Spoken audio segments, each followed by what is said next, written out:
Well, let me just begin by saying what I'm sure is obvious. It's a genuine pleasure to be able to take part in this 15th anniversary celebration. What the FAIR Collective, and the emphasis should be on the word collective, what it's accomplished in these years is quite remarkable. There are many people, I'm definitely one of them, who are looking forward with eager anticipation to what's sure to come next, to the insight, correctives, information, general enlightenment that doubtless lie ahead. And I would just like to congratulate the collective on its wonderful achievements and hope that many others will be encouraged to join in this vitally important work. Well, on to business. The proper topic for an occasion like this, I suppose, is pretty obvious. It would be the question of how the media have handled the major story of the past months. And there's no question about what that is. That the issue is the war on terrorism, so-called, and specifically in the Islamic world. Incidentally, by media here, I intend the term to be understood pretty broadly, so including journals of commentary, analysis, opinion, in fact, the intellectual culture generally. It's a really important topic. It's been reviewed regularly by FAIR, by others. However, it isn't really an appropriate topic for a talk. And the reason is that it requires too much detailed analysis. So what I'd like to do is take a somewhat different approach to it and ask the question, how should the story be handled in accord with general principles that are accepted as guidelines, so principles of fairness and accuracy and relevance and so on. Let's approach this by kind of a thought experiment. Imagine an intelligent Martian. Incidentally, I'm told that by convention Martians are male, so I'll refer to it as he. So suppose that this Martian went to Harvard and Columbia Journalism School and learned all sorts of high-minded things and actually believes them. How would the Martian handle a story like this? Well, I think he would begin with some factual observations that he'd send back to the journal on Mars. One factual observation is that the war on terrorism was not declared on September 11th. Rather, it was redeclared using the same rhetoric as the first declaration 20 years earlier.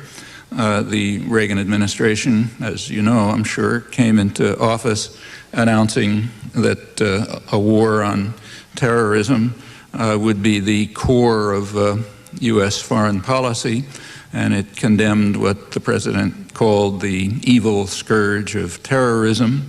The main focus was state-supported international terrorism in the Islamic world, and at that time also in Central America. International terrorism was described as a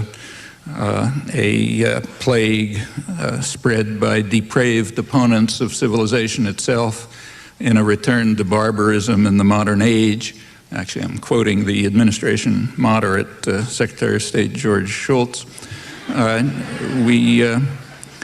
Reagan's the phrase I quoted from Reagan actually had to do with the Middle East, terrorism in the Middle East, and it was in the year 1955. That was the year in which international terrorism in that region was selected by editors as the lead story of the year in an annual AP poll. So point one that our Martian would report is that the year 2001 is the second time that this has been the main lead story, and that the war on terrorism has been redeclared pretty much as before. Furthermore, there's a striking continuity. The same people are in leading positions.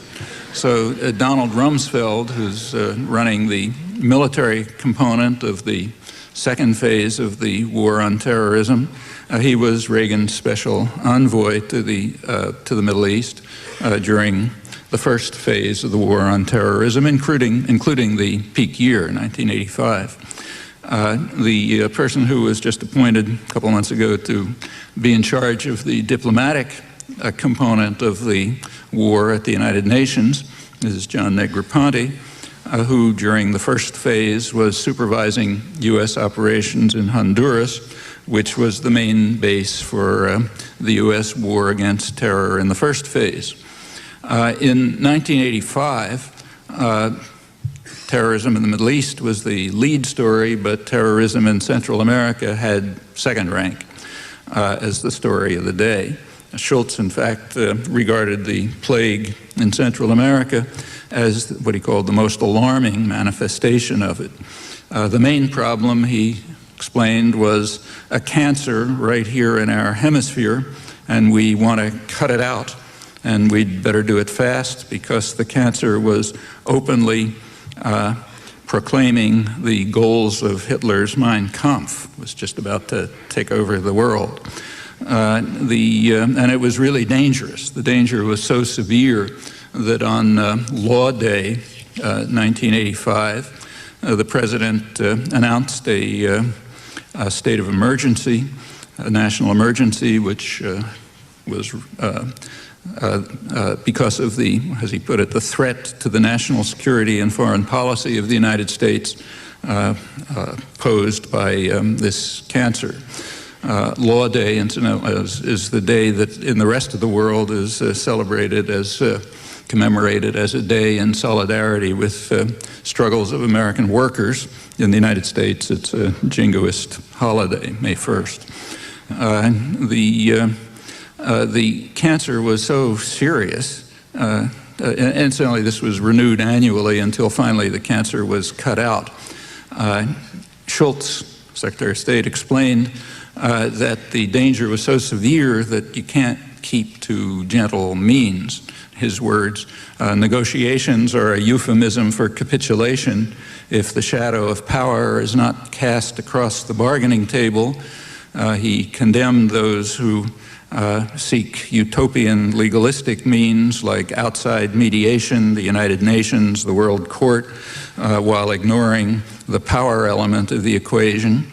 The United States was, in fact, exercising the power element of the equation with mercenary forces based in Honduras under the supervision of John Negroponte, while it was successfully blocking pursuit of utopian legalistic means by the World Court, the Latin American countries, and of course the cancer itself, bent on world conquest. The media agreed. The only question that arose really was tactics. There was the usual hawk-dove debate. The position of the hawks was expressed pretty well by the editors of the New Republic. They demanded, in their words, that we continue to send military aid to Latin-style fascists, no matter how many are murdered, because there are higher priorities than human rights in El Salvador or anywhere in the region. That's the hawks. The doves argued, on the other hand, that these means were just not going to work, and they proposed alternative means to return Nicaragua, the cancer, to the Central American mode and impose regional standards on it. I'm quoting the Washington Post. The Central American mode was and the regional standards were those of the terror states, El Salvador and Guatemala, which were at that time massacring, torturing, devastating in ways I don't have to describe. So we got to return Nicaragua to the Central American mode as well, according to the doves. The op-eds and editorials in the national press were divided on this, roughly 50-50 between the hawks and the doves.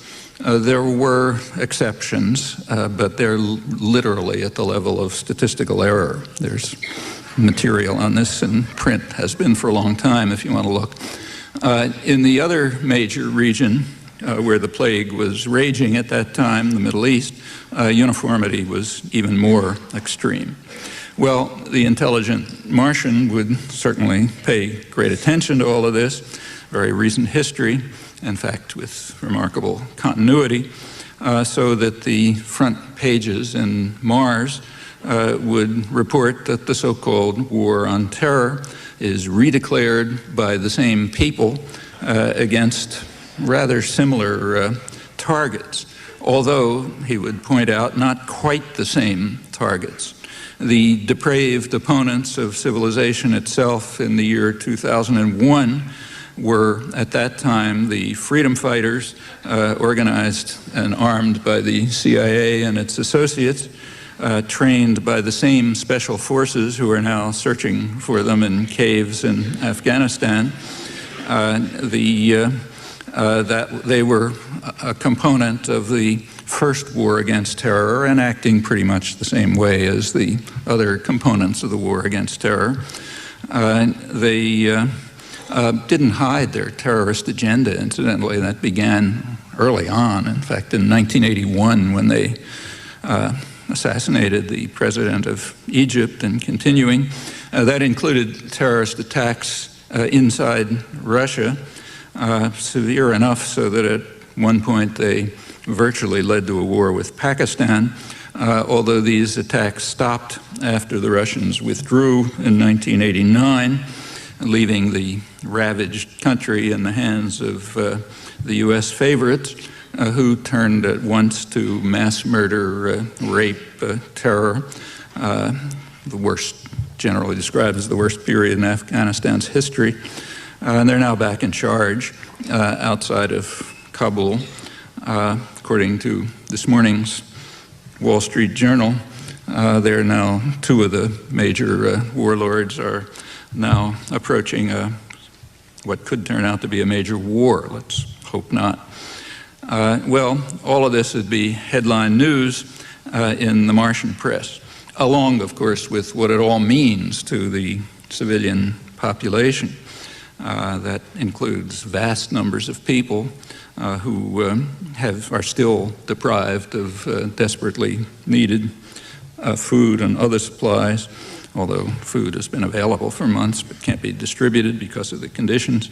That's after 4 months. Consequences of that we don't know, and in fact we'll never know, because there's a principle of the intellectual culture that although you investigate enemy crimes with laser-like intensity, you never look at your own. That's quite important. So we can only give very vague estimates, say, of the number of Vietnamese or Salvadoran or other corpses that we've left around.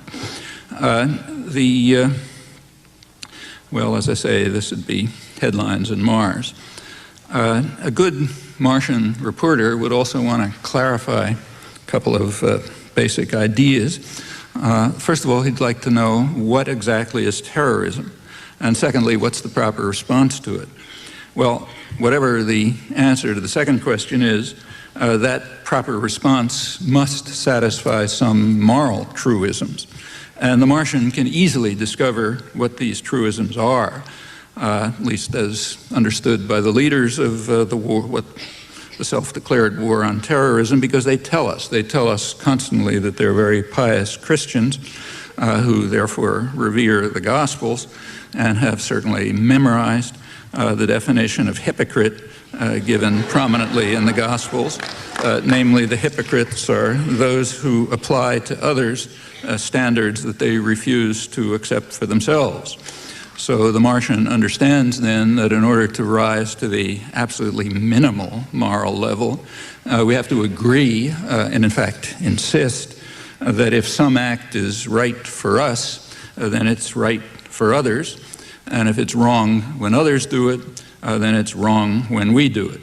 That's the most elementary of moral truisms. And once the Martian realizes that, he can pack up his bags and go back to Mars because his research task is over. He would be unlikely to find a phrase, a single phrase, in the vast coverage and commentary about the war on terrorism that even begins to approach this minimal standard. Don't take my word for it. Try the experiment. Well, I don't want to exaggerate. You can probably find the phrase now and then way out at the margins, though very rarely. Nevertheless, this moral truism is recognized within the mainstream. It's understood to be an extremely dangerous heresy, and therefore it's necessary to erect impregnable barriers against it, even before anybody exhibits it, even though it's so rare. In fact, there's even a technical vocabulary available in case anybody would dare to engage in the heresy, to involve themselves in the heresy that we should abide by moral truisms that we pretend to revere. The offenders are guilty of something called moral relativism. That means the suggestion that we apply to ourselves the standards we apply to others, or maybe moral equivalence. That's a term which was invented, I think, by Jean Kirkpatrick to ward off the danger that somebody might dare to look at our own crimes. Or the term, or maybe they can be called involved, they're carrying out the crime of America bashing, or they're anti-Americans, which is a rather interesting concept. As far as I'm aware, the term is used elsewhere only in totalitarian states. For example, in Russia in the old days, where anti-Sovietism was the highest crime. If somebody were to publish a book in Italy, say, called The Anti-Italians, you can imagine what the reaction would be in the streets of Milan and Rome, or in any country where freedom and democracy are taken seriously. But let's suppose that the Martian isn't deterred by the inevitable tirades and stream of vilification, and suppose he persists in keeping to the most elementary moral truisms. Well, as I said, if he does that, he can just go home. But suppose out of curiosity, he decides to stay on and look a little bit further. So what'll happen? Well, back to the question, what is terrorism? Important one. Now, there's a proper course for a serious Martian reporter to follow to find the answer to that. Look at the people who declare the war on terrorism and see what they say terrorism is.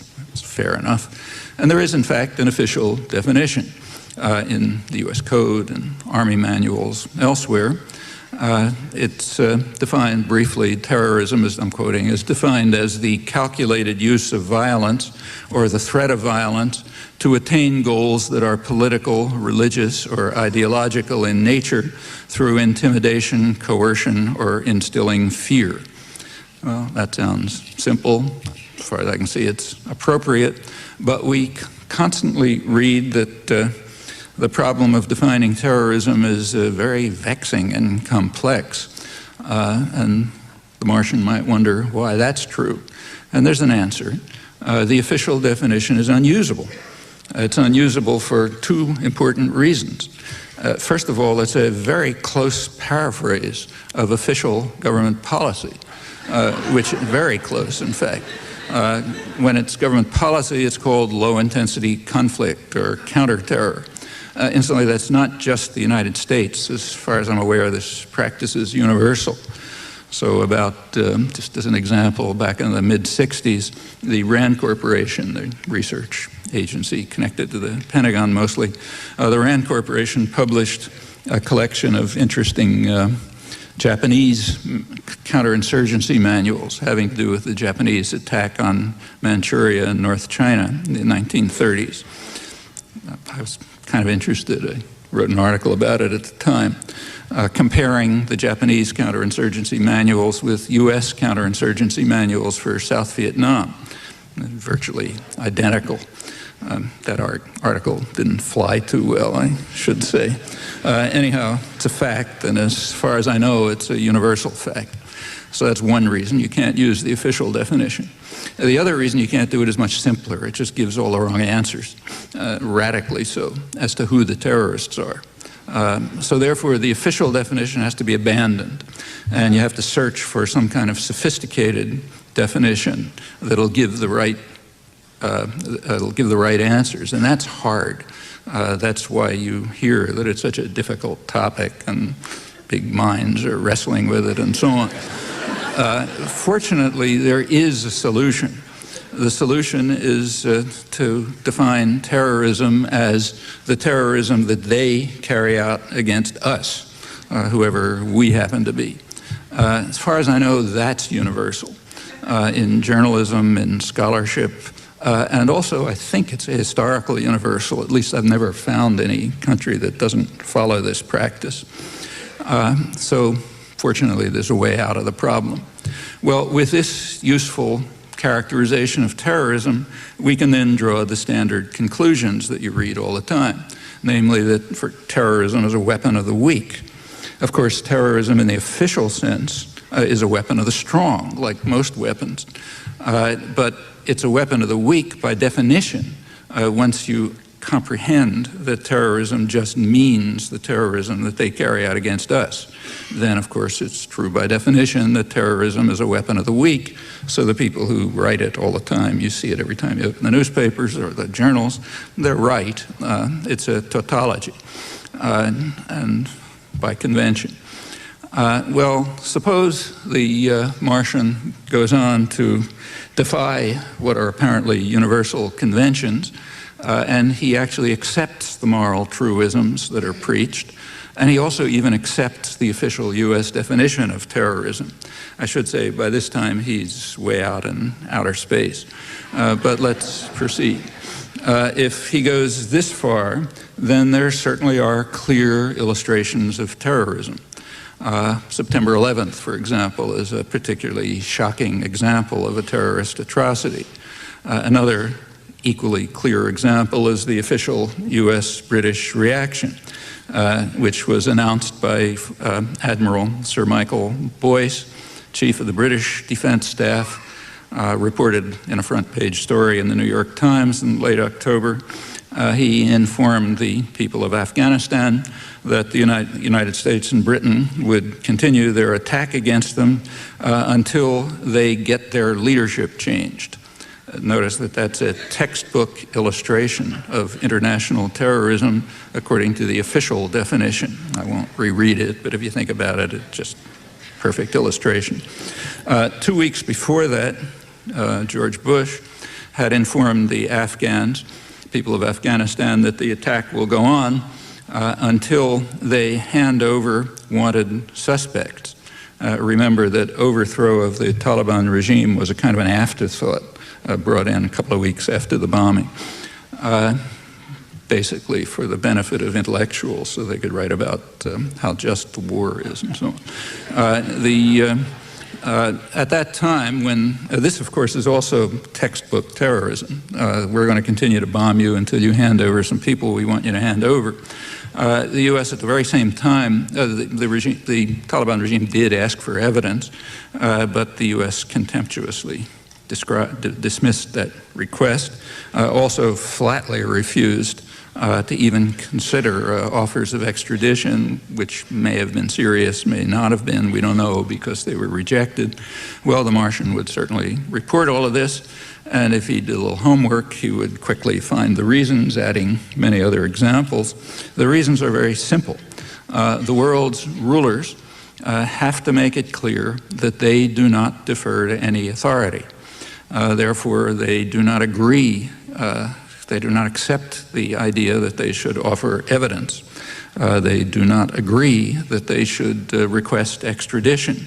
In fact, they reject UN Security Council authorization, reject it flatly. The US could easily have obtained clear and unambiguous authorization, not for pretty reasons, but it could have obtained it. However, it rejected that option. And that makes good sense. In fact, there's even a term for this in the literature of international affairs and diplomacy. It's called establishing credibility. Another term for it is declaring that we're a terrorist state and you better beware of the consequences if you get in our way. But of course, that's only if we use the term terrorism in its official sense, as it's defined in US government legal code and so on, and that's, of course, unacceptable for the reasons I mentioned. Well, let's go back to the moral truism.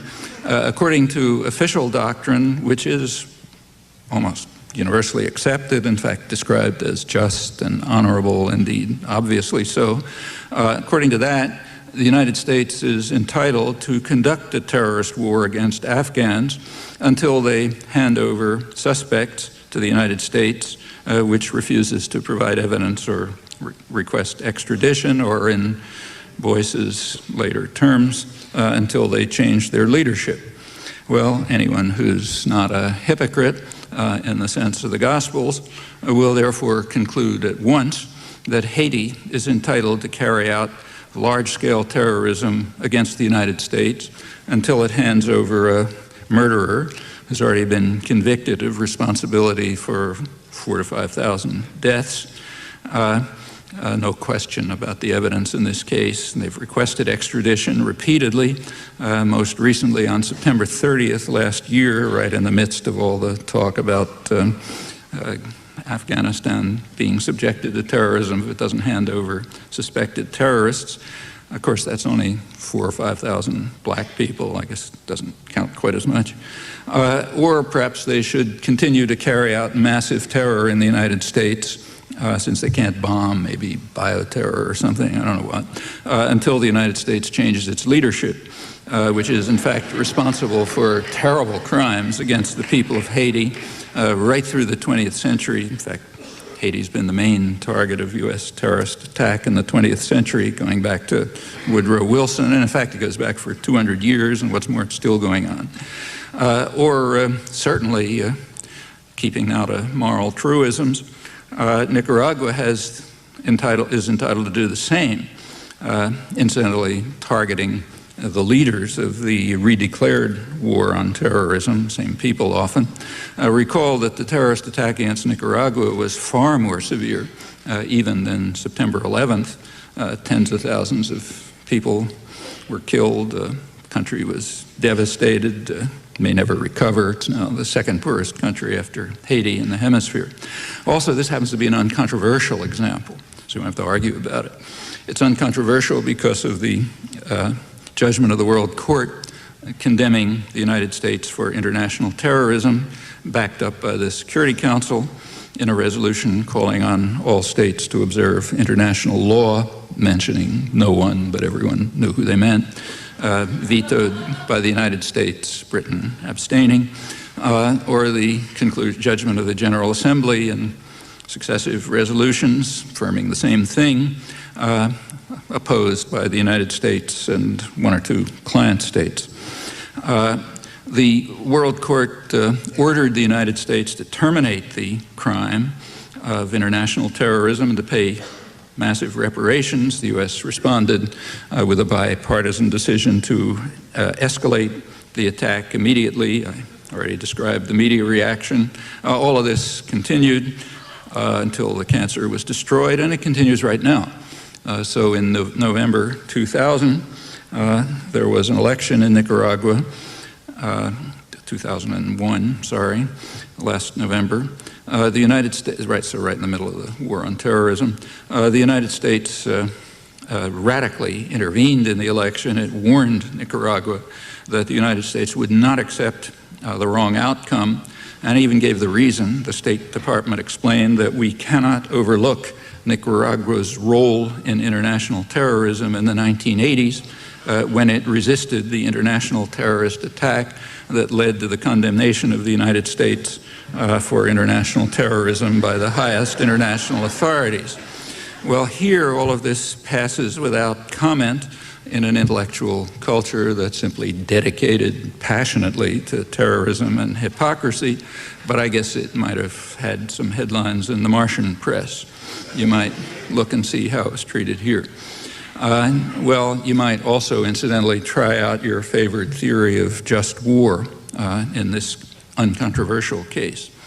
Nicaragua, of course, had some defense against the US-run international terrorism being carried out under the pretext of a war on terrorism. Namely, Nicaragua had an army. In the other Central American countries, the terrorist forces that were armed and trained by the US and its clients were the army. So, not surprisingly, the terrorist atrocities were far worse. That's the Central American mode that the Doves said we have to return the cancer to. But in this case, the victims weren't a state, and therefore they could not appeal to the World Court or to the Security Council for judgments that would be rejected and tossed into the ash can of history, except maybe on Mars. The effects of that terror were long-lasting. Here, in the United States, there's a good deal of concern, very properly, in fact, good deal of concern about the very wide-ranging effects of the terrorist atrocities of September 11th. So, for example, there's a front-page article in the New York Times this morning about the people who are beyond the reach of benefits and the tragedy that they suffer. Of course, the same is true for those who are victims of vastly worse terrorist crimes, but that's reported only on Mars. So you might try to find a report, say, of a conference run by Salvadoran Jesuits a couple of years ago.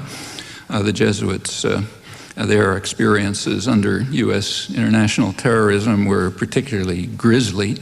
The conference report stressed the residual effect of what it called the culture of terrorism, which domesticates the aspirations of the majority, who realize that they must submit to the dictates of the ruling terrorist state and its local agents, or they'll again be returned to the Central American mode as recommended by the Doves at the peak of the state-supported international terrorism of the 80s.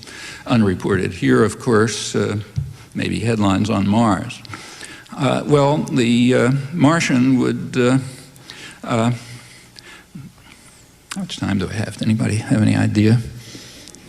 Who's my monitor? Somebody is supposed to keep me honest. Yeah, okay, well, I'll go on. Yeah, let's, actually, the Martian might notice some other interesting similarities between the first and the second phase of the war on terror. In the year 2001, every terrorist state you can think of is eagerly joining the coalition against terrorism. And the reasons are not hidden. So we all know why the Russians are so enthusiastic. They want U.S. endorsement for their monstrous terrorist activities in Chechnya, for example. Turkey was particularly enthusiastic. They were the first country to offer troops, and the Prime Minister explained why. This was in gratitude for the fact that the United States alone was willing to pour arms into Turkey, providing 80% of their arms in the Clinton years in order to enable them to expedite some of the worst terrorist atrocities and ethnic cleansing of the late 1990s. And they were very grateful for that, so they offered troops for the new war on terrorism. And so none of this counts as terrorism, remember, because by the convention, since we're carrying it out, it's not terrorism. And so on down the list. I won't go through the rest. And the same, incidentally, was true of the first phase of the war on terrorism. So the announcement by Admiral Boyce that I quoted was a close paraphrase of words of well-known Israeli statesman Abba Eban in 1981. That was shortly after the first war against terrorism was declared. Eban was justifying Israeli atrocities in Lebanon which he acknowledged were pretty awful, but justified, he said, because there was a rational prospect that the affected populations would exert pressure for a cessation of hostilities. Notice that's another textbook illustration of international terrorism. In the official sense.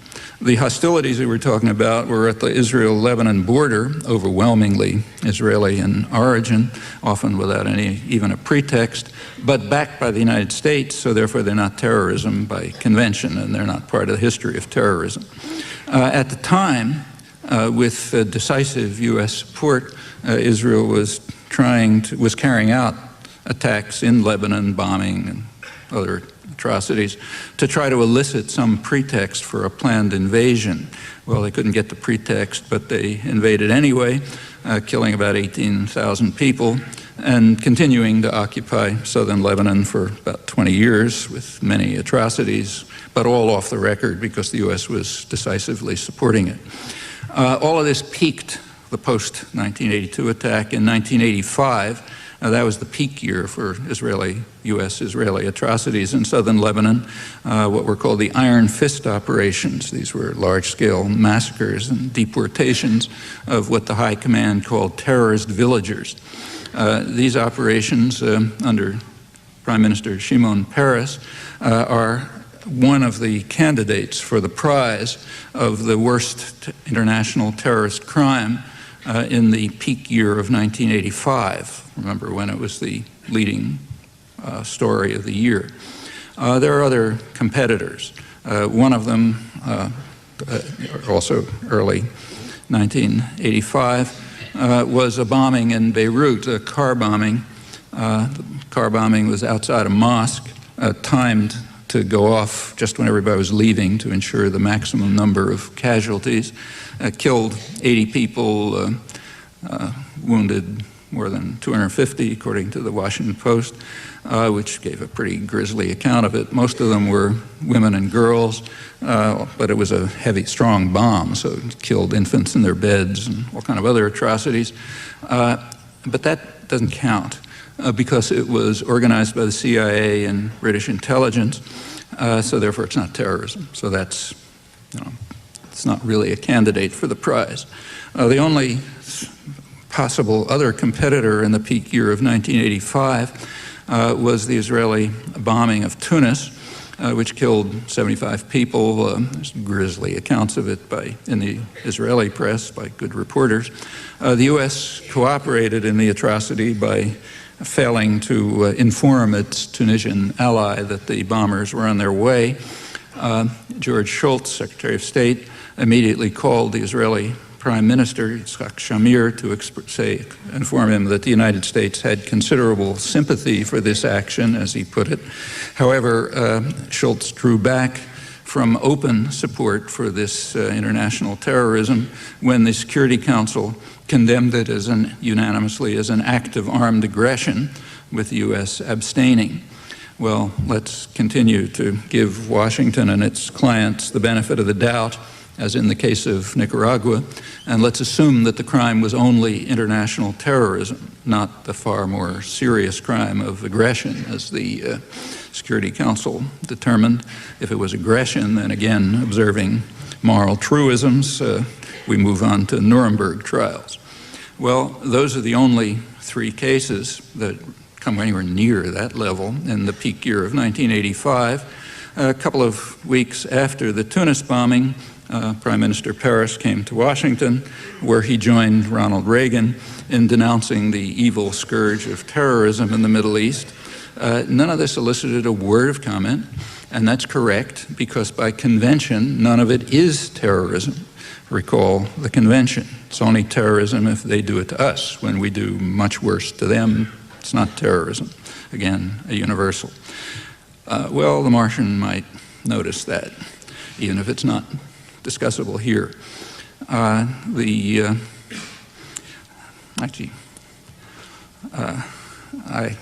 I got my favorite review in history when I did write about this some years ago. It was a review in the Washington Post, two-word review by their Middle East correspondent, who described it as breathlessly deranged. I kind of like that.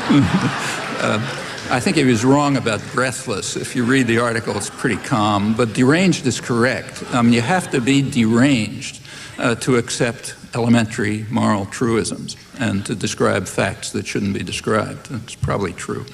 Let's go back to the Martian. He might be puzzled about the question of why 1985 is the peak year for the return to barbarism in our time by depraved opponents of civilization itself, referring to international terrorism in the Middle East. He'd be puzzled because the worst cases by far of international terrorism in the region just are down the memory hole, like international terrorism in Central America and lots of other cases. Current ones, in fact. However, some cases from 1985 are remembered, well remembered, and rightly, because they are terrorism.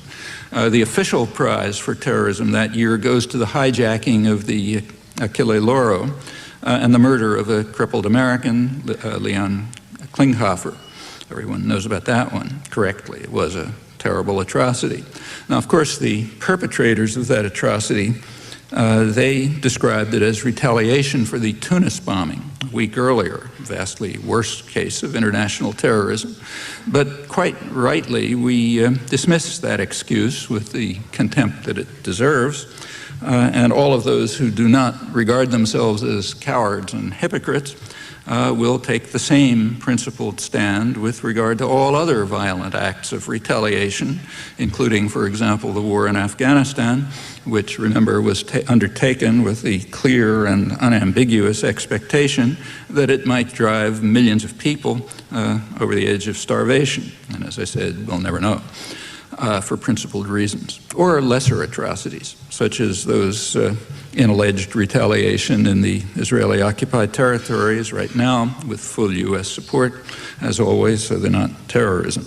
The Martian would surely report on page 1 that the United States right now is once again using the pretext of the war on terror to protect and probably escalate terrorism by its leading client state. The latest phase of this began on October 1st, 2000.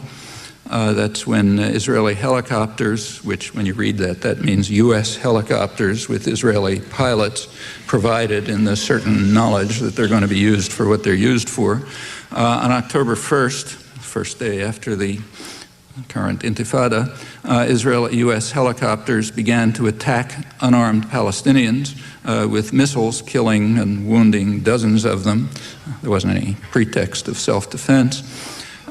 Clinton did respond on October 3rd, 2 days later, by sending Israel the largest shipment of military helicopters in a decade, along with spare parts for Apache attack helicopters that had been sent in mid-September. The press cooperated by refusing to report any of this. 5 minutes. 5 minutes, yeah. Not failing notice, but refusing. They knew all about it. In December, and the story continues, since time's short, I'll be brief. Last month, the Martian press would certainly have headlined Washington's intervention to expedite the further escalation of the cycle of terror there. On December 14th, the U.S. vetoed a Security Council resolution calling for implementation of the Mitchell Report and international observers to monitor reduction on violence. Went at once to the General Assembly, where it was opposed by the U.S. and Israel, also therefore disappears. None of this, you can check the coverage. A week earlier, there was a conference in Geneva of the high contracting parties of the Geneva Convention. They're obliged by solemn treaty to enforce it. That convention, as you know, was instituted after World War II to criminalize the atrocities of the Nazis. The convention strictly bars virtually everything the U.S. and Israel do in the occupied territories, including the settlements that were established and expanded with U.S. funding and full support increasing under Clinton and Barack during the Camp David negotiations. Israel alone rejects this interpretation. When it comes up at the General Assembly, the U.S. abstains, apparently not wanting to take such a blatant stand in violation of fundamental principles of international law, particularly given the circumstances of their enactment. The media tell us that Arabs believe that the conventions apply to the territories, which is not false, though there's a kind of an omission, the Arabs and everybody else. The December 5th meeting, including all of the European Union, reaffirmed the applicability of the conventions to the territories, the illegality of settlements, called on Israel, meaning the U.S. and Israel, to observe international law. The U.S. boycotted the meeting, thereby killing it. You can check the coverage again. These acts, again, contribute to the escalation of terrorism there, including its most severe component, and the media contributed in the usual way. Well, suppose, finally, that we join the Martian Observer. I'm skipping a lot of things I think are interesting. You can ask about them if you like. But suppose, finally, that we join the Martian Observer and we depart from convention radically. We accept moral truisms. If we can rise to that level, we can then, and only then, honestly raise the question of how to respond to terrorist crimes. One answer is to follow the precedent of law-abiding states, the Nicaraguan precedent, for example. Of course, that failed because they ran up against the fact that the world is ruled by force, not by law, but wouldn't fail for the U.S. However, evidently that's excluded. I have yet to see one phrase referring to that precedent in the massive coverage of the last couple of months. Another answer was given by Bush and Boyce, but we instantly reject that one because nobody believes that Haiti or Nicaragua or Cuba and a long list of others around the world have the right to carry out massive terrorist attacks against the United States and its clients or other rich and powerful states. A more reasonable answer was given by from a number of sources, including the Vatican, and was spelled out by the preeminent Anglo-American military historian, Michael Howard, last October. Actually, it's published in the current issue of Foreign Affairs. That's the leading establishment journal. Howard has all the appropriate credentials, a lot of prestige. He's a great admirer of the British Empire, even more extravagantly of its successor in global rule, so he can't be accused of moral relativism or other such crimes. Referring to September 11th, he recommended then a police operation against a criminal conspiracy whose members should be hunted down and brought before an international court where they could receive a fair trial and, if found guilty, be awarded an appropriate sentence. Well, that was never contemplated, of course, but sounds kind of reasonable to me. If it is reasonable, then it ought to hold for even worse terrorist crimes. For example, the U.S. International terrorist attack against Nicaragua, or even worse ones nearby and elsewhere, going up right to the present, incidentally. Well, that could never be contemplated, of course, but for opposite reasons. So honesty leaves us with a dilemma. The easy answer is conventional hypocrisy. The other option is the one adopted by our Martian friend, who actually abides by the principles that we profess with grand self-righteousness.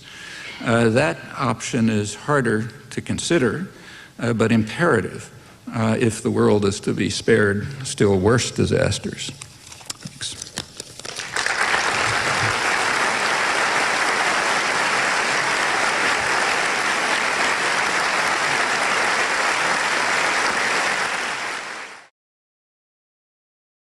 What can we do as individuals and collectively do to change this pattern of U.S. abuses and murder? How can we engage and inspire those outside this hall being full of the already converted and privileged?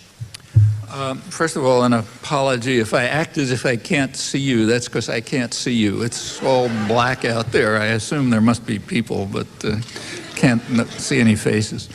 Actually, first of all, there are plenty of people outside this hall who are pretty much the same.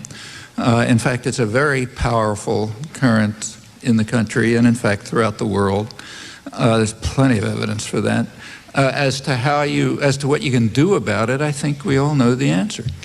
I mean, ask yourself why we don't live under feudalism, or why we don't have slavery, or why women have some rights, or why there's some finally concern about trying to save the environment before we destroy it, or anything else you can think of back through history. There are no magic answers. There's only one answer. It's dedicated, committed, hard work. Educational, organizing, find the things that interest you, get involved in them. There's just no other way. That's the way it's been done all through history. It's had a lot of progress. Things can make a lot of terrible things in the world, but it's a lot better than it was. And those achievements have come by people who didn't just ask the question, but acted on the obvious answer. And there isn't going to be any other answer. There's no point asking. If anybody had thought of an answer, you would have heard it. And there isn't any. The answer is, just do it. And you know how to do it the same way everybody else does. If bombing Afghanistan is the wrong way of going about solving terrorism, then what is a better alternative? Thanks. Yeah. Well, first of all, we have to decide what we mean by terrorism. Do we mean by terrorism what the, say, U.S. Code means by terrorism? Or do we mean by terrorism the terrorism that they conduct against us? Okay. Those are, depending on what we mean, there are different answers. So are we hypocrites or not? We got to decide that first. Well, if we're not hypocrites, then one way to reduce terrorism doesn't solve it. One way to reduce terrorism is not to participate in it. That's an easy way. It doesn't take, doesn't take bombing, doesn't take embargoes. It just means stop participating in it. If you want to know what that means, let's say today, just take a look at the list of leading recipients of U.S. arms transfers in the world. Just run through the list, compare them with standard Human Rights Watch reports, and you'll find a way to reduce terrorism enormously. What about the terrorism of them against us? That is the minor part. Well, the terrorism of the weak does exist. It's serious, could get a lot worse. If you look at official studies, technical studies, some of them government, some strategic analysts, some in the technical journals, you'll find that for years now, everyone has understood that the major terror threat against the United States is not missiles. No country is going to be crazy enough to launch a missile attack against the United States and ask for instant obliteration. But there is so the missile defense business you can forget about. It's just a cover for militarization of space projects, which are extremely dangerous. But there is a possibility of serious terrorist attacks, and it's not a joke. It doesn't take enormous expertise these days to figure out how to bring the pieces of a nuclear weapon into New York and assemble them in a hotel room and set off a nuclear explosion. In fact, even people with limited talent of most of us could figure out how to do that. And a plutonium bomb, weighs like 15 kilograms or something like that. And the same is true of bioterror and many other things. There are many possible weapons of the weak, and there's a good chance that they'll be used. That's not the biggest part of component of terrorism. In fact, it's the smallest part, but it's very serious. Like what happened on September 11th wasn't a joke. So how do you deal with that? Well, there are a couple of ways. I mentioned a couple of ways at the end. And I think some of them are quite reasonable. I won't repeat. But the basic somewhere along the line, if you want to deal with the problem with terrorism, you got to think about the reasons for it. So, for example, take, say, one of the very few cases in which the weak actually did carry out terrorism against the strong, namely IRA bombs in London, which were not a joke. I mean, at some stage they planned, didn't succeed in killing the whole British cabinet. Well, there was one possibility. I'm putting aside questions of feasibility. Let's put that aside. One possible reaction would say have been to bomb Boston, which is the source of most of the financing, I suppose. Well, okay, that would have been one response. Another response would have been to flatten West Belfast. Okay, probably the RAF could handle that.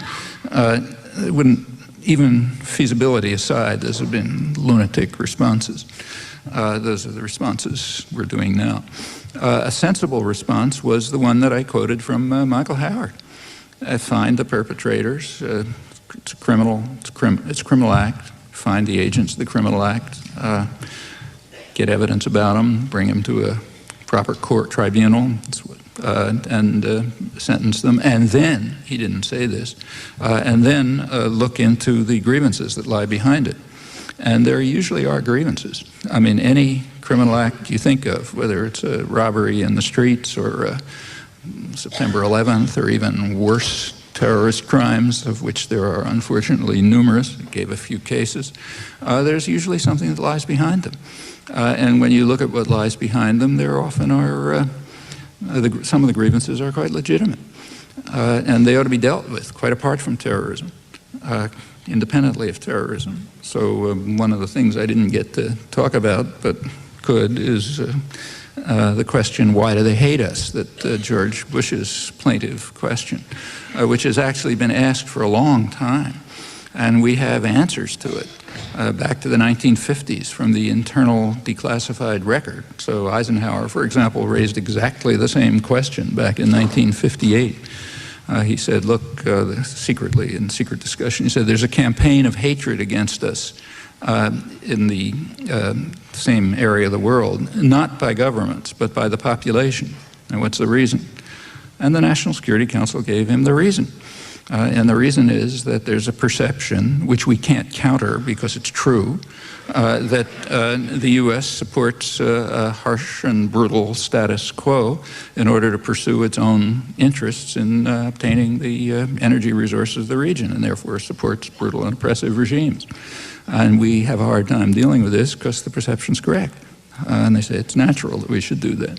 Yeah, that's not very different from what the Wall Street Journal reported a couple of days after the September 11th attacks, when, to their credit, they began to do some studies which should have been done long before, asking what are people's attitudes in that region. Of course, they looked at a narrow sector, the sector they're interested in, what they called moneyed Muslims, the rich guys. So they were thinking of bankers and professionals and international lawyers and businessmen, tied up with U.S. multinationals. People who are right in the middle of the U.S. system, and they found pretty much the same responses as back in the 1950s. And that perception still is correct, so it's hard to counter. But it shouldn't be correct. We should not be supporting harsh and brutal regimes. We should not be blocking, as we have been for 50 years there, democratic options, possibilities of independent development. And we shouldn't be carrying out the kinds of policies that really anger people, like supporting the Israeli occupation, which is now in its 35th year and is harsh and brutal, or devastating the civilian population of Iraq while strengthening Saddam Hussein. And they remember, even if we prefer to forget it, that the US and Britain supported Saddam strongly, right through his worst atrocities. So like when you hear Madeleine Albright or Tony Blair or somebody saying, this guy is so awful, got to get rid of him, he even gassed his own population. All of that stuff is exactly correct, except they're missing a couple of words. Namely, he gassed his own population with our support, which continued strongly after he did it, because we didn't care about the crimes, we cared about other things. We cared about exactly what the National Security Council was telling Eisenhower back in the 1950s. Well, if we don't want to pay any attention to that, okay, then we're just guaranteeing further terrorist acts. Can't predict what they'll be, but you can be pretty sure they'll come. Just as in the case of, say, Britain and Ireland, if they paid no attention to the grievances, it would go on. You know, there's some chance of dealing with problems if you pay attention to what lies behind them. Otherwise, there isn't. And there usually is something behind them. What does the role of Central Asian oil and other resources play in the current operations in Afghanistan, specifically a pipeline through Afghanistan? Well, you know, anything that happens in that area of the world, there's going to be very likely there'll be an energy connection, because that's why that area of the world is important to the West. That's true of Central Asia. It's far more true of the Gulf region. However, that can't be the reason why the U.S. is bombing Afghanistan. I mean, those interests are constant. They've been there for a long time. They're going to stay there.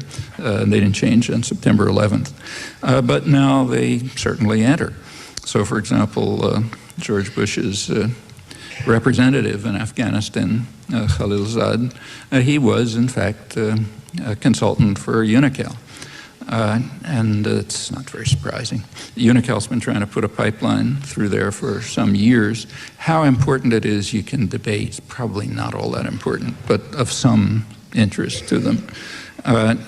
One consequence of the current war, which is very visible, and the Europeans are well aware of it, in fact it's all over the business press, is that the U.S. is establishing, and it's pretty obvious if you just look, the U.S. is establishing a military presence in Central Asia, supporting regimes which are scarcely different from the Taliban. It's pretty hard to distinguish Uzbekistan from the Taliban, and that's actually been reported honestly in the New York Times and elsewhere. And it's establishing a military presence there, linking up, as usual, with brutal, repressive, murderous states, you know, horrible attitudes towards women, the usual business. And it's because it wants a position, you know, to take a position in what used to be called in the 19th century the Great Game, you know, the conflict over control of the region. Now that Great Game has different players, you know, then it was Britain and Russia, and different interests. Because now a major interest is who's going to get access to the energy resources of the Central Asia region, which are apparently significant. As far as anybody knows, they're nowhere near on the scale of the Gulf. I mean, Saudi Arabia, as far as anyone knows, remains by far the largest energy source in the world, and Iraq second. But they're not insignificant, you know, and control over them will be important. The Russians want to have control. China wants a peace. The U.S. wants a peace. There's a lot of struggle over whether a pipeline should go through Iran the way the energy companies want, because it's the cheapest way, but the U.S. government doesn't want for reasons you know, or whether it should go through Turkey, which is the main U.S. ally, and a lot of jockeying is going around, and a position of power, military base in Central Asia would give the U.S. some leverage on that. And that's certainly one very likely outcome of the current war. Other things, well, you know, most of this stuff is secret, so we really don't know.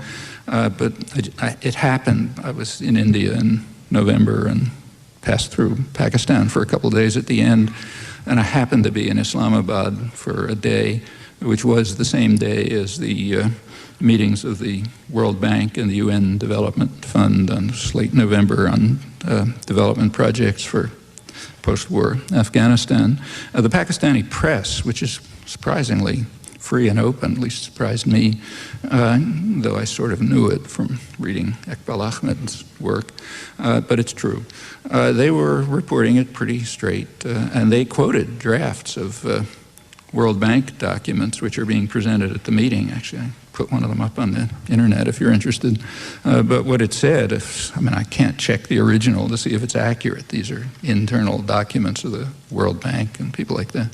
But it looked authentic. They were saying that a priority for the reconstruction of Afghanistan should be investment in the energy sector, including pipelines, and then it went on about that.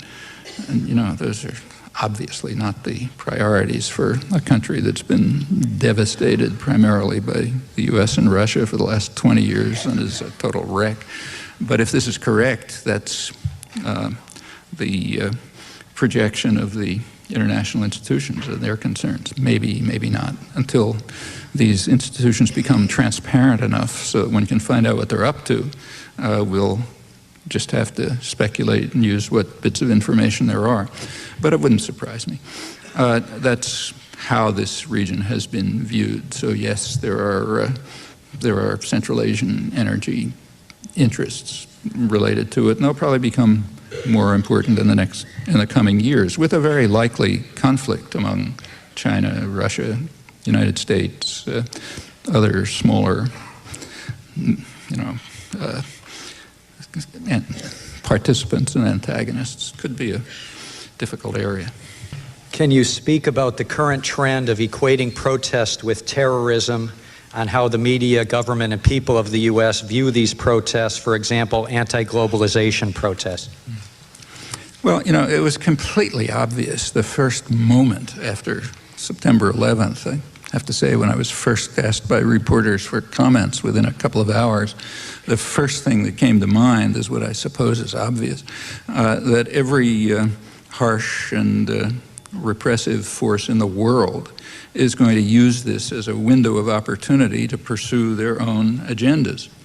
I mean, it might be, say, massacring people in Chechnya, or it might be disciplining the population in the United States and trying to get them to shut up while we rich and powerful guys do whatever we want, like cut capital gains taxes and things like that. And that's exactly what happened. I mean, if anybody's surprised, they're just not living in this world. I mean, what do you expect powerful groups to do when they have an opportunity? Use it, of course. So in the United States, for example, the Bush administration has used the opportunity in a particularly crude and vulgar fashion, I mean, exploiting the fear and anguish of the population in order to ram through programs they know they could never get through if there was any discussion and debate. Their favorite programs. I mean, you read the newspapers, I don't have to run through it.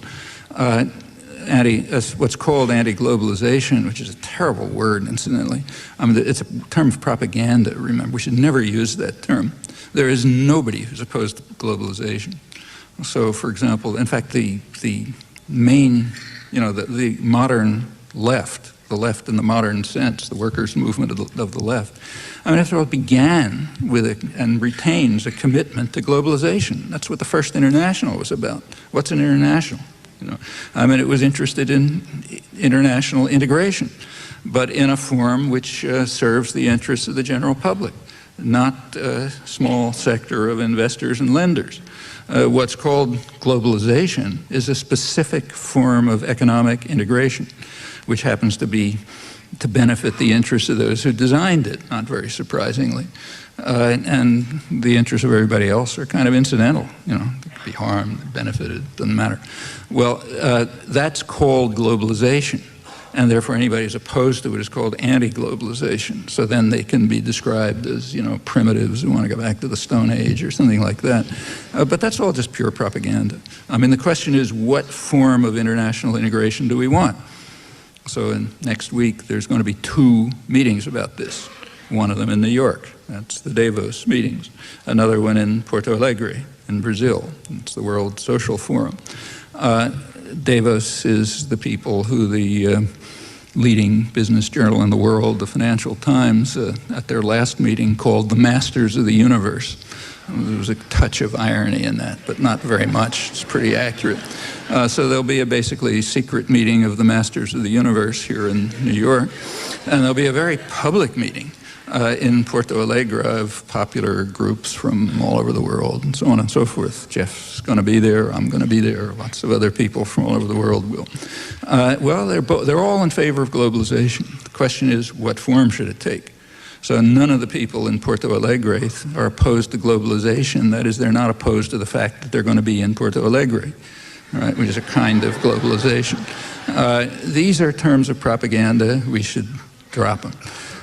The question is, what kind of international integration should there be? And there are a lot of different ideas about that. Of course, those who want to ram through their program, people will be meeting in the Davos meeting, they would like everyone else to shut up. so they can do what they want without anybody paying any attention to it. And anybody who criticizes it can now be called anti-patriotic or anti-American or, moral relativist or one of the other terms of abuse. But that's just ludicrous. I mean, it's nothing.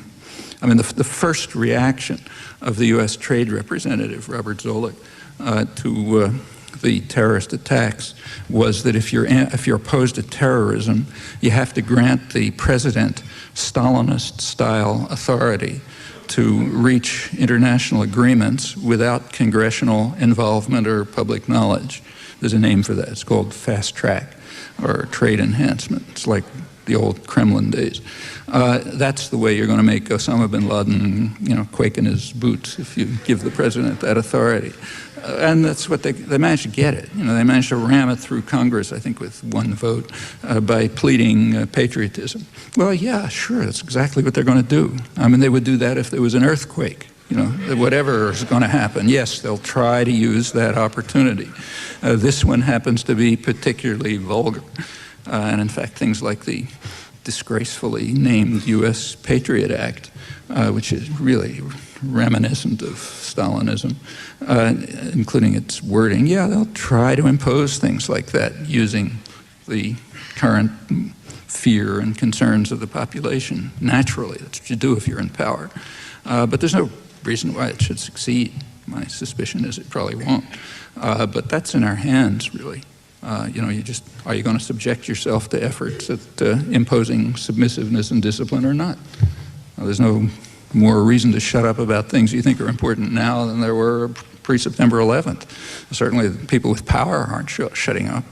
They're doing exactly what they always do, figuring they have a chance to do it even more easily under these conditions. What do you think the Al Gore response would have been to September 11th? Probably about the same. I can't see. I don't. Yeah. Is that enough of an answer? Yeah. I mean, I should say, these are distinctions differences that are awfully hard to make. I mean, like, for example, in 1968, if you wanted U.S. troops out of Vietnam, should you have voted for Humphrey or Nixon? Well, personally, I didn't vote. But my feeling was probably it would be more likely with Nixon. And in retrospect, I think it's probably true. These are differences that are so marginal and subtle that to take a position on them is almost impossible. Is there credible evidence that some part of the U.S. government was complicit in the September 11th attacks? Well, that's an internet theory, but it's hopelessly implausible in my opinion. So hopelessly implausible, I don't even see any point talking about it. I don't think so. Has the U.S. now found or created a satisfactory substitute for the Cold War? That means, I presume, the war on terrorism. Well, you see, going back to our Martian, he could tell you right off that can't possibly be true. And the reason is because the war on terrorism was declared in 1981 with the same rhetoric and the same people, and we know how it was waged. Now, nobody wants to talk about that for a very good reason. If you talk about it, you come up with the kinds of answers that actually we all know that I reviewed, so therefore you can't talk about it. But it's a fact, nevertheless. And in fact, you have to ask what the Cold War was. Well, one of the reason that they came up with the war against terror as the core of U.S. foreign policy in the early 80s was because everybody realized the Cold War is not going to serve as a pretext for very long. You're going to have to find other pretexts for the kinds of policies that are carried out before the Cold War, after the Cold War, during the Cold War, for the same reasons. Let's go back to Eisenhower. Things I was I didn't have a chance to quote them, but the things I was referring to about, why do they hate us? Here are the reasons from the National Security Council. That happened to be 1958. It was a very important year in U.S. and world history for a lot of reasons.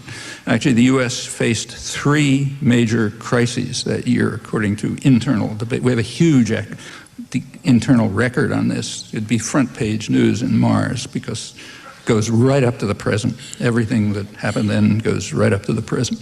The three, and we know a lot about it because it's declassified. So any journalist who wants to find out, just open the official records. Same with any commentator. 1958, the Eisenhower administration identified three major crises in the world, all in Islamic states, all in oil producers. One was Indonesia, one was Algeria, one was the Middle East. What had happened in Algeria was that the French, which is an oil producer, the French were having a hard time suppressing a national independence movement despite huge massacres and terror and savagery, and that was bad. In Indonesia, the problem was that the government was too independent and too democratic. It was allowing a party of the left to participate, a party of the peasants, and it was getting more and more, it was gaining more and more, and in fact it looked like they might actually take over the government, or at least become influential. In the Middle East, what was happening was that Iraq broke out of the Anglo-American condominium over energy. Iran had tried with a conservative nationalist government, but they were put back in their place by a US-British coup. But Iraq actually got out. It was assumed to be Nasserite, that is, independent nationalist. There was discussion internally. Instantly, every one of those three crises goes right up until today.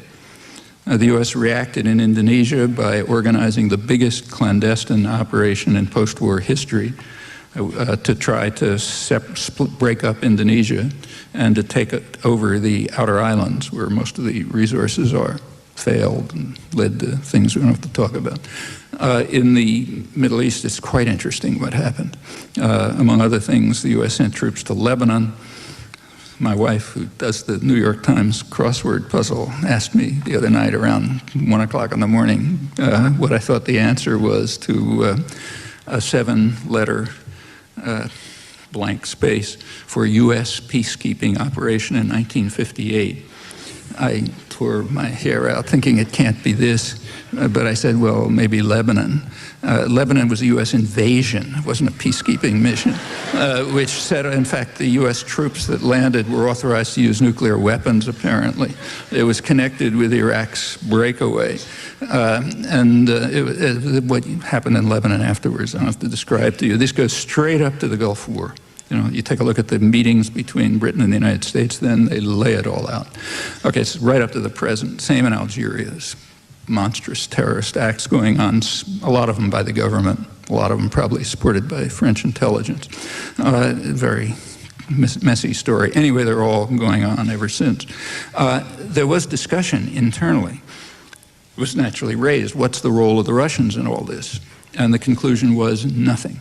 Eisenhower, in fact, himself intervened, according to the minutes, vociferously to say there's no Russian involvement in any of this. That's very typical. If you look at the internal record, we have a rich internal record about intervention throughout the Third World. Turns out the Cold War is mostly a pretext. It was a pretext for, of course, you know, there's a superpower conflict in the background. And each superpower, for completely cynical reasons, supported the opponents of the other, just like the U.S. organized radical Islamic fanatics in Afghanistan in the 1980s. But that's for cynical internal reasons. It had nothing to do with the Cold. The actual struggles were different. The Russians used the Cold War as a pretext for intervention in their own domains.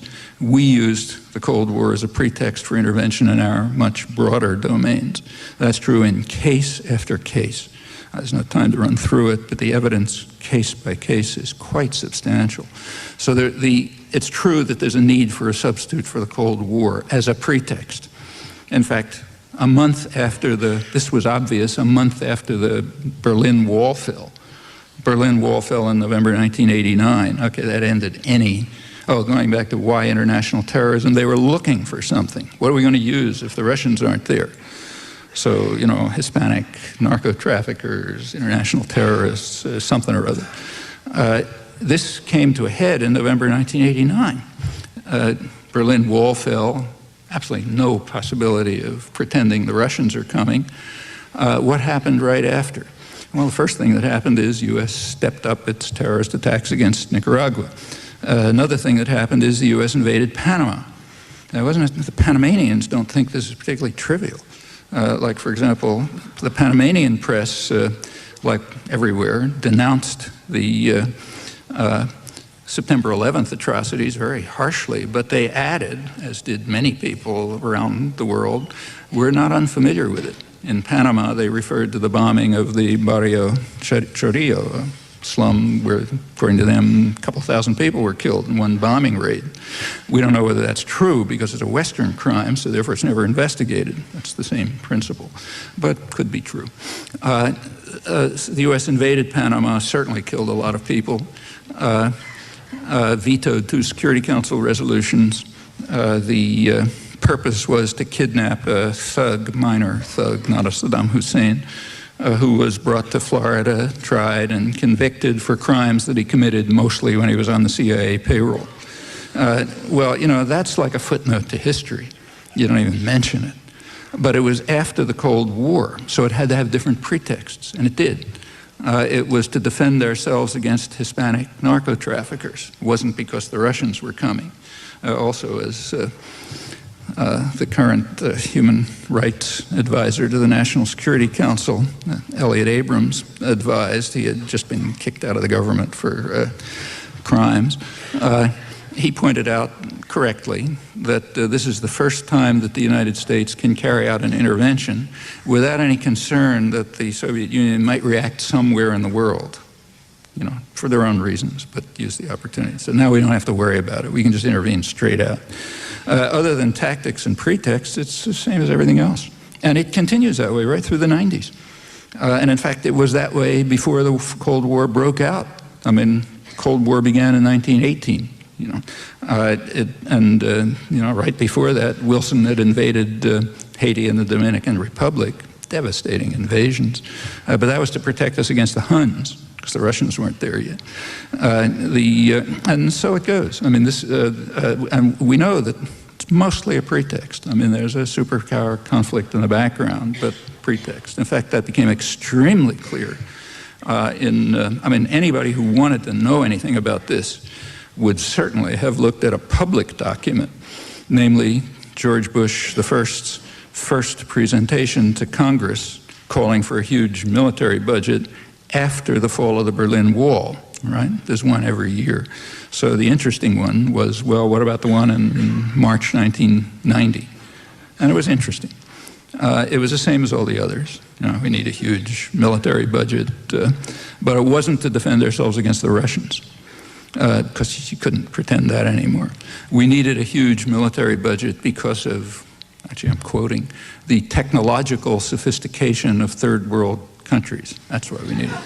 And then also we had to maintain what was called the defense industrial base. That's a euphemism for high-tech industry. I shouldn't complain about it. It pays my salary for the last 50 years. But the way you make what we need in tech industry is by socializing the cost and privatizing the gain. And one of the ways of doing that is under the cover of the military budget. So we have to maintain the defense industrial base to maintain the very dynamic state sector of the economy. I said we have to maintain the huge intervention forces, which had always been aimed at the Middle East and have to continue to be aimed at the Middle East. Then came an interesting phrase. We have to maintain intervention forces aimed at the Middle East. Now, quoting, where the threats to our interests that required intervention could not be laid at the Kremlin's door, okay? So, sorry folks, we've been lying to you for 50 years, but we still need them. And we need them for exactly the reasons that were brought up in 1958, and in fact throughout the whole period, because of independent nationalism and the threat that it poses. However, the clouds lifted at this point. You know, you couldn't pretend anymore that it was the Russians. Incidentally, the threats could not be laid at Saddam Hussein's door because he was a friend and ally at that time. It was a couple of months later that he committed his first crime and disobeyed orders. And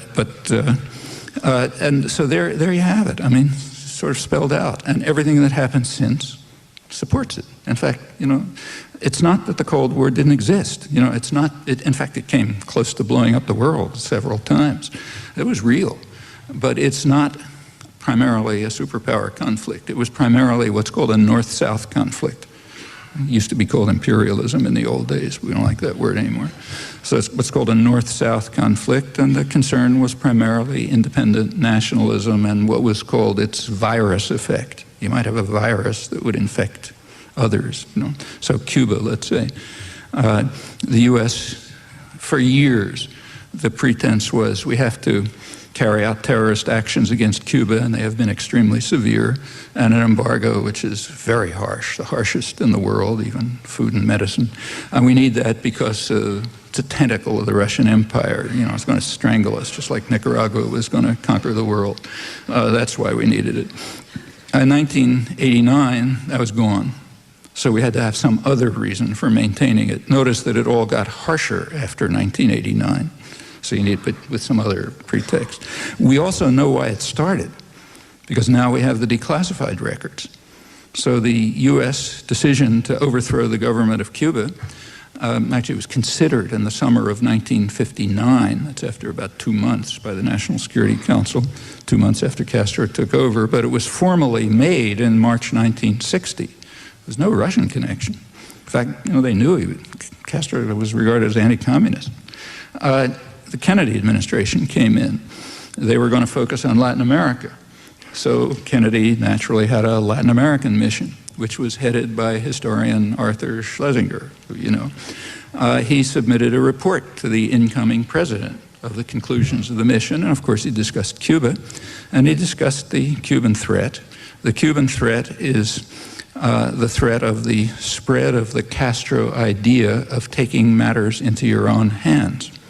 And then he pointed out that's an idea that has a lot of appeal around Latin America, where impoverished people are facing very similar problems. He mentioned a Russian connection, namely, the Russians are hovering in the background, offering development loans and presenting themselves as a model for development in a single generation. It's another case of the virus threat. Those are the reasons. Then came the terrorism, the Bay of Pigs, the whole business. And if you look case after case, that's what you find. I can't try to prove it now, but there's a ton of stuff in print about this. So what about a substitute for the Cold War? Yeah, well, you're going to have other pretexts. And the new phase of the war on terrorism, remember it's 20 years old, is a search for some such pretext. It's not that it isn't real, that terrorism's real enough. It's some small part of it, but it's real. But it is going to be used as a pretext for everything else, whether it's giving the president, the right to negotiate agreements in secret, or, cutting taxes on the rich, or forcing people to shut up, or intervening somewhere, or whatever. Yeah, it'll be used for those purposes.